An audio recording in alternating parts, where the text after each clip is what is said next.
জানাই আসসালামু আলাইকুম। ধর্মবর্ণ সকলের প্রতি আন্তরিক শুভেচ্ছা অভিনন্দন। একটা আশ্চর্য ঘটনা শুনলাম।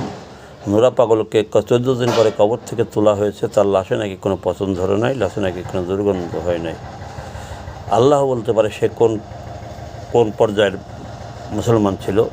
কারণ অনেকে যারা আমরা আওয়ামী লীগ সাপোর্ট করি, আমাদের পট করে বলে ফেলা যায় তুমি মুসলমান না।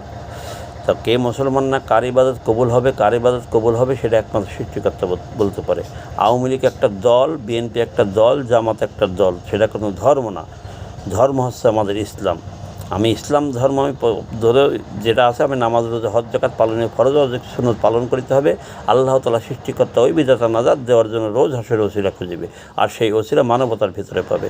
আমি মানবতা বিসর্জন যদি আমল করি, ইবাদত করি, সেই আমল বিফলে যাবে। আর আমি মানবতা বজায় রেখে যদি অল্প আমল করি, সেই আমল নাজাতে ফয়সল হবে, এটা মিথ্যা নয়। হযরত মুহাম্মদ সাল্লাল্লাহু আলাইহি ওয়াসাল্লাম বলেছে, ধর্ম নিয়ে বেশি বাড়াবাড়ি করো না। বাংলাদেশে কয়েক মাসে ধর্ম নিয়ে এত বাড়াবাড়ি করেছে, সীমা লঙ্ঘন করে ফেলেছে।